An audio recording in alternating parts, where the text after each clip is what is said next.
श्रीमद्भागवत महापुराण तीसरा स्कंद 21वां अध्याय। कंदर्प जी की तपस्या और भगवान का वरदान। विदुर जी ने पूछा, भगवान, स्वयंभुव मनु का वंश बड़ा आदरणीय माना गया है।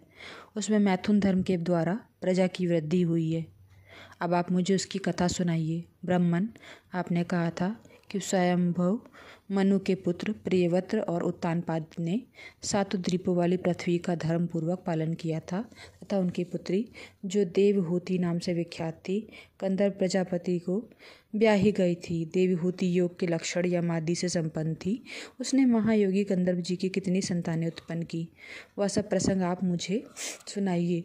मुझे उसके सुनने की बड़ी इच्छा है। इसी प्रकार भगवान रुचि और ब्रह्मा जी के पुत्र दक्ष प्रजापति ने भी मनु जी की कन्याओं का पाणी ग्रहण करके उनमें किस प्रकार क्या क्या संतान उत्पन्न की, यह सब चरित भी मुझे सुनाइए। मैत्रेय जी ने कहा, विदुर जी, जब ब्रह्मा जी ने भगवान कंदर्प की आज्ञा दी कि तुम संतान की उत्पत्ति करो, तो उन्होंने 10,000 वर्षों तक सरस्वती नदी के तीर पर तपस्या की।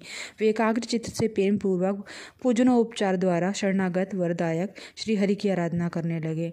तब सतयुग के आरंभ से ही कमल नयन भगवान श्री हरि ने उनकी तपस्या से प्रसन्न होकर उन्हें अपने शब्द ब्रह्ममय स्वरूप से मूर्तिमान होकर दर्शन दिए। भगवान की वह भव्य मूर्ति सूर्य के समान तेजोमय थी। वे गले में श्वेत कमल और कुदुम के फूलों की माला धारण किए हुए थे। मुख कमल नीली और चिकनी अलकावली से सुशोभित था। वे निर्मल वस्त्र धारण किए हुए थे। सिर पर झिलमिलाता हुआ सुवर्णमय मुकुट, कानों में जगमगाता हुआ कुंडल और कर कमलों में शंख चक्र गदा आयुध विराजमान थे। उनके एक हाथ में क्रीड़ा के लिए श्वेत कमल सुशोभित था।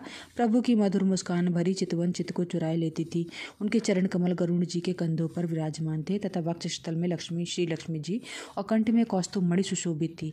प्रभु की इस आकाश स्थित मनोहर मूर्ति का दर्शन करके कंदर्प जी को बड़ा हर्ष हुआ, मानो उनकी सभी कामनाएं पूर्ण हो गई। उन्होंने सानंद हृदय से पृथ्वी पर सिर टेक कर भगवान को साष्टांग प्रणाम किया और फिर प्रेम वर्णन चित्त से हाथ जोड़कर समुद्र वाणी से उनकी स्तुति करने लगे। कंदर्प जी ने कहा, स्तुति करने योग्य परमेश्वर, आप संपूर्ण सत्व गुण के आधार हैं। योगीजन उत्तरोत्तर शुभ योनियों में जन्म लेकर अंत में योगस्थ होने पर आपके दर्शनों की इच्छा करते हैं। आज आपका वही दर्शन पाकर हमें नेत्रों का फल मिल गया है। आपके चरण कमल भवसागर से पार जीने के लिए जहाज है।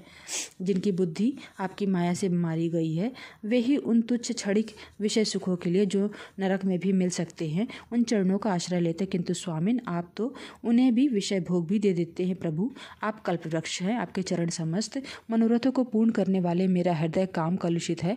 मैं भी अपने अनुरूप स्वभाव वाली और गृहस्थ धर्म के पालन में सहायक शीलवली कन्या से विवाह करने के लिए आपके चरण कमलों में शरण में आया हूँ। सर्वेश्वर, आप संपूर्ण लोकों के अधिपति हैं। नाना प्रकार के कामनाओं में फंसा हुआ यह लोक आपकी वेदवाणी रूप से डोरी से बंधा है। धर्म मूर्ति उसी का अनुमन करते हुए मैं काल रूप आपको आज्ञा पालन रूप पूजो पहार आदि समर्पित करता हूँ। प्रभु, आपके भक्त विषयासक्त लोगों और उन्हीं के मार्ग का अनुसरण करने वाले मुझ जैसे कर्म जड़ पशुओं को कुछ भी न गिनकर आपके चरणों की छत्र छाया का ही आश्रय लेते हैं तथा परस्पर आपके गुणगान रूप मादक सुधा का ही पान करके आपने सुधा पीपस आदि देह धर्मों को शांत करते रहते हैं। प्रभु, यह कालचक्र बड़ा प्रबल है। साक्षात ब्रह्म ही इसके घूमने की धुरी है। अधिक मास सहित 13 महीने अरे हैं। 360 दिन जोड़ हैं। 6 ऋतुएं नेमी हाल हैं। अनंत क्षण पल आदि इसमें पत्राकार धाराएं हैं तथा 3 चातुर्मास इसके आधारभूति नाभि हैं। यह अत्यंत वेगवान सत्वत्सर रूप कालचक्र चराचर जगत की आयु का छेदन करता हुआ घूमता रहता है, किंतु आपके भक्तों की आयु का हास नहीं कर सकता। भगवान, जिस प्रकार मकड़ी स्वयं ही जाले को फैलाती उसकी रक्षा करती और अंत में उसे निगल जाती है, उसी प्रकार आप ही अकेले इस जगत की रचना करने के लिए अपने से अनभिन्न अपनी योग माया को स्वीकार कर उससे अभिव्यक्त हुई अपनी सत्वादी शक्तियों द्वारा स्वयं ही इस जगत की रचना, पालन और संहार करते हैं। प्रभु, इस समय आपने हमें दिखाई दी अपनी तुलसी माला मंडित माया से परिच्छिन्न से दिखाई देने वाली सगुण मूर्ति के दर्शन कराए हैं। आप हम भक्तों को जो शब्दादि विषय सुख प्रदान करते हैं, वे मायुक होने के कारण यद्यपि आपको पसंद नहीं, तथापि परिणाम में हमारा शुभ करने के लिए वे हमें प्राप्त हों। नाथ, आप स्वरूप से निष्क्रिय होने पर भी माया के द्वारा सारे संसार का व्यवहार चलाने वाले हैं तथा थोड़ी सी उपासना करने वाले पर भी समस्त अभिलाषित वस्तुओं की वर्षा करते रहते हैं। आपके चरण कमल वंदनीय है। मैं आपको बार बार नमस्कार करता हूँ। श्री मैत्रेय जी कहते हैं, भगवान की भाव में प्रणय मुस्कान नभरी भी चितवन से चंचल हो रही थी। वे गरुड़ जी के कंधे पर विराजमान थे। जब कंदर्प जी ने इस प्रकार निष्कपट भाव से उनकी स्तुति की, तब वे उनसे अमृतमयी वाणी से कहने लगे, श्री भगवान ने कहा, जिसके लिए तुमने आत्मसंयादि के द्वारा मेरी आराधना की है, तुम्हारे हृदय में उस भाव को जानकर मैंने पहले ही उसकी व्यवस्था कर दी। प्रजापति, मेरी आराधना तो कभी भी निष्फल नहीं होती। फिर जिनका चित्त निरंतर एकांत रूप में मुझसे ही लगा रहता है, उन तुम जैसे महात्माओं के द्वारा की हुई उपासना का और भी अधिक फल होता है। प्रसिद्ध यशस्वी सम्राट स्वयंभू मनु ब्रह्मावत्र में रहकर 7 समुद्र वाली सारी इस पृथ्वी का शासन करते हैं। विप्रवर में वे परम धर्मज्ञ महाराज महारानी शतरूपा के साथ तुमसे मिलने के लिए परसों यहाँ आएंगे। उनकी एक रूप यौवनशील और गुणों से संपन्न श्याम लोचना कन्या इस समय विवाह के योग्य है। प्रजापति, तुम सर्वथा उसके योग्य है, इसलिए वे तुम्ही को कन्या अर्पण करेंगे। ब्राह्मण गत अनेकों वर्षों से तुम्हारी चित्त जैसी भार्या के लिए समाहित रहा है। अब शीघ्र ही वह राजकन्या तुम्हारी वैसे ही पत्नी होकर यथेष्ट सेवा करेगी। वह तुम्हारी वीर अपने घर में धारण करके उससे 9 कन्याएं उत्पन्न करेगी और फिर तुम्हारी उन कन्याओं से लोक रीति के अनुसार मरीच आदि ऋषिगण पुत्र उत्पन्न करेंगे। तुम भी मेरी आज्ञा की अच्छी तरह पालन करने से शुद्ध चित्त हो, फिर अपने सब कर्मों का फल मुझे अर्पण कर मुझको ही प्राप्त होगे। जीवों पर दया करते हुए तुम आत्मज्ञान प्राप्त करोगे और फिर सबको अभय दान दे अपने सहित संपूर्ण जगत में मुझको अपने में स्थित देखोगे। महामुने, मैं भी अपने वंश कला रूप में तुम्हारे वीर द्वारा अपनी पत्नी देवहूति के गर्भ से अवतीर्ण होकर के शस्त्र की रचना करूंगा। मैत्रेय जी कहते, विदुर जी, कंदर्प ऋषि के इस प्रकार संभाषण करके इंद्रियों के अंतर्मुख होने पर प्रकट होने वाले श्री हरि सरस्वती नदी में घिरे हुए बिंदुसर तीर्थ से, जहाँ गंधर्व ऋषि तप कर रहे थे, अपने लोक में चले गए। भगवान के सिद्ध मार्ग वैकुंठ धाम को सभी सिद्धेश्वर प्रशंसा करते हैं। वे कंदर्प जी के देखते देखते अपने लोक को सुधार गए। उस समय गरुड़ जी के पक्षों से जो शाम की आधारभूता ऋचाएँ निकल रही थी, उन्हें वे सुनाते जाते थे। विदुर जी, श्रीहरि के चले जाने पर भगवान कंदर्प उनके बिताए हुए समय की प्रतीक्षा करते हुए बिंदु सरोवर पर ही ठहरे हुए रहे।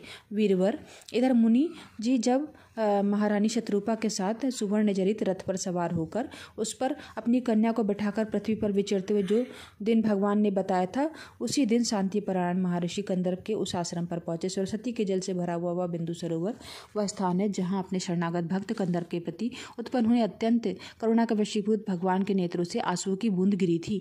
वह तीर्थ बड़ा पवित्र है, इसका जल कल्याणमय और अमृत के समान मधुर है, तब महर्षिगण सदा इसका सेवन करते हैं। उस समय बिंदु सरोवर पवित्र वृक्ष लताओं से घिरा हुआ था, जिसमें तरह तरह की बोली बोलने वाले पवित्र मृग और पक्षी रहते थे। वह स्थान सभी ऋतुओं के फल और फूलों से संपन्न था और सुंदर वन श्रेणी में उसकी शोभा बढ़ाती थी। वहाँ झुंड के झुंड मतवाले पक्षी दहक रहे थे, मतवाले भौरे मंडरा रहे थे। उन मत मयूर अपने पिच फैला फैलाकर नटकी भांति नृत्य कर रहे थे और मतवाले कोकिल कहू कहू करके मानो एक दूसरे को बुला रहे थे। वह अक्षरम, कदम, चंपक, अशोक, कनरज, बकुल, असन, कुंद, मंदार, कुटुज और नए नए आम के वृक्षों से अलंकृत था। वहाँ जल काग, बतख आदि जल पर तैरने वाले पंछी हंस, कुकुर, जलमुर्ग, सारस, चकवा और चकोर मधुर स्वर से कलरव कर रहे थे। हिरण, सुअर, स्याही, नीलगाय, हाथी, लंगूर, सिंह, वानर, नेवले और कस्तूरी मृग आदि पक्षियों से भी वह आश्रम घिरा हुआ था। आदिराज महाराज मनु ने उस उत्तम तीर्थ में कन्या के सहित पहुंचकर देखा कि मुनिवर कंदर्प अग्निहोत्र से निवृत्त होकर बैठे हुए थे। बहुत दिनों तक उग्र तपस्या करने के कारण वे शरीर से बड़े तेजस्वी दिख पड़ते थे और भगवान के स्नेहपूर्ण चितवन के दर्शन और उनके उच्चारण किए हुए कर्णामृत रूप समुद्र वचनों के सुनने से इतने दिनों तक तपस्या करने पर भी वे विशेष दुर्बल नहीं जान पड़ते थे। उनका शरीर लंबा था, नेत्र कमल दल के समान विशाल और मनोहर थे, सिर पर जटाएं सुशोभित और कमल में चीर वस्त्र थे। वे निकट ही देखने पर बिना सान पर चढ़ी हुई महामूल्य मणि के समान मलिन जान पड़ते थे। महाराज स्वयंभू को अपनी कुटी में जाकर प्रणाम करते देख उन्होंने उन्हें आशीर्वाद से प्रसन्न किया और यथोचित आतिथ्य की रीति से उनका स्वागत सत्कार किया। जब मनु जी उनकी पूजा ग्रहण कर स्वस्थ चित्त से आसन पर बैठे थे, तब मुनिवर कंदर्प ने भगवान की आज्ञा का स्मरण करके उन्हें मधुर वाणी से प्रसन्न करते हुए इस प्रकार कहा। देव, आप भगवान विष्णु के पालन शक्ति रूप है, इसलिए आपका घूमना फिरना निसंदेह सज्जनों की रक्षा और दुष्टों के संहार के लिए होता है। आप साक्षात विशुद्ध विष्णु स्वरूप हैं तथा भिन्न भिन्न कार्यों के लिए सूर्य, चंद्र, अग्नि, इंद्र, वायु, मम, यम, धर्म और वरुण आदि रूप धारण करते हैं। आपको नमस्कार। आप मड़ियों से जड़े हुए जड़दायक रथ पर सवार हो अपने प्रचंड धनुष के टंकार करते हुए उस रथ के गड़गड़ाहट से ही पापियों को भयभीत कर देते हैं और अपनी सेना के चरणों से रौंदे हुए भूमंडल को कांपते अपनी उस विशाल सेना के साथ लेकर पृथ्वी पर सूर्य के समान विचरते हैं। यदि आप ऐसा ना करें तो चोर डाकू भगवान की बनाई हुई वर्णाश्रम धर्म की मर्यादा को तत्काल नष्ट कर देंगे और विषय लोलुप निष्कुन से मानवों द्वारा सर्वत्र अधर्म फैल जाए। यदि आप संसार की ओर से निश्चिंत हो जाएं यदि आप संसार की ओर से निश्चिंत हो जाएं